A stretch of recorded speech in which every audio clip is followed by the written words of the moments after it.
पहलगाम में हुए आतंकी हमले ने एक बार फिर इस गंभीर सवाल को सामने ला खड़ा किया है। क्या पाकिस्तान हमें बारूद के ढेर पर बैठा चुका है?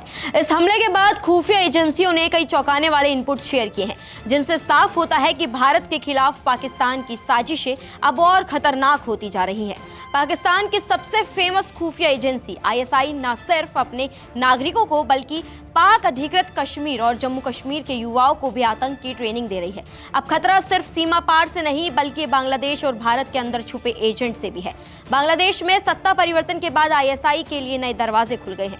एक्सपर्ट्स का मानना है कि आईएसआई अब बांग्लादेश को भारत के खिलाफ एक बड़े आतंकी लॉन्च पैड की तरह इस्तेमाल कर सकता है, जहां उसके लिए दहशतगर्दों की कोई कमी नहीं रहेगी।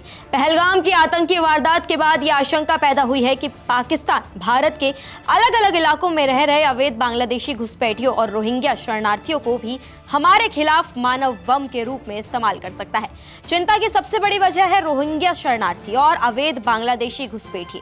एक रिपोर्ट के अनुसार जमात उल मुजाहिदीन बांग्लादेश जैसे आतंकी संगठन खाड़ी देशों से मिलने वाले फंड के जरिए रोहिंग्याओं को भारत में घुसपैठ के लिए ट्रेनिंग दे रहे हैं। 2015 में जब पाकिस्तान के इन करतूतों की भनक बांग्लादेश के अधिकारियों को लगी थी तो उन्होंने पाकिस्तानी राजनयिकों को निलंबित कर दिया था। इसके बावजूद शेख हसीना की तत्कालीन सरकार 2016 में ढाका के गुलशन कैफे हमले को रोक नहीं पाई, जिसमें 20 बंधकों की जान चली गई थी। इस हमले में जेएमबी का ही हाथ बताया गया था। ऐसे में जब बांग्लादेश में पिछले साल जबरन सत्ता परिवर्तन हो चुका है और वहां पाकिस्तानी खुफिया एजेंसी की दखल बढ़ने की तमाम रिपोर्ट सामने आ चुकी है, भारत के लिए बहुत ही बड़ा खतरा पैदा हो रहा है।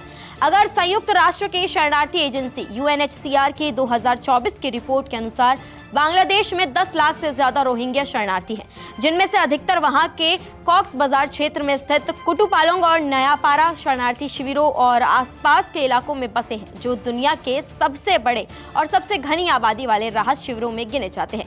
भारत में इनकी संख्या 93,000 के पार जा चुकी है। लेकिन ये सिर्फ भारत की समस्या नहीं है। पाकिस्तान अब अफगानिस्तान, रूस और ईरान तक में आतंकी गतिविधियों के लिए बदनाम हो चुका है। अफगानिस्तान में तालिबान 2 की सरकार के साथ इस समय पाकिस्तान की बड़ी लड़ाई भी चल रही है। बता दें, पाकिस्तान पर सुन्नी आतंकियों के जरिए ईरान को भी निशाना बनाने के आरोप है। जैश उल अदल एक ऐसा ही सुन्नी आतंकी संगठन है जो ईरानी सुरक्षा बलों पर हमले करता है। जनवरी 2024 में ईरान ने पाकिस्तान के बलूचिस्तान में आतंकी ठिकानों पर मिसाइल हमले किए। वहीं मार्च 2024 में मॉस्को में हुए भीषण आतंकी हमले में भी पाकिस्तानी लिंक सामने आई। पीओके पंजाब, वजीरिस्तान और खैबर पख्तूनख्वा में चल रहे आतंकवादी कैंपों में जैश ए मोहम्मद, लश्कर-ए-तैयबा और हिजबुल मुजाहिदीन जैसे संगठन बेहद एक्टिव है। यहाँ मानव बम यानी आत्मघाती हमलावर तैयार किए जाते हैं।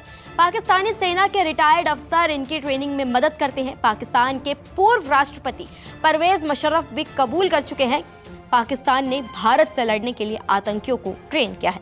सवाल अब यह है, क्या भारत इन साजिशों को समय रहते नाकाम कर पाएगा और क्या अंतर्राष्ट्रीय समुदाय पाकिस्तान को एक आतंक प्रायोजक राष्ट्र घोषित करेगा? क्या भारत को अपनी रणनीति में अब सख्ती लाने की जरूरत है? इस मामले में आपकी क्या राय है? कमेंट सेक्शन में हमें जरूर बताएं। नमस्कार, मैं हूं मानक गुप्ता। अगर आपको हमारा ये वीडियो पसंद आया हो तो इसे लाइक और शेयर जरूर करें और हाँ, हमें सब्सक्राइब और फॉलो करना ना भूलें ताकि आप देश और दुनिया की कोई खबर मिस ना करें। तो जुड़े रहिए हमारे साथ और देखते रहिए न्यूज़ 24।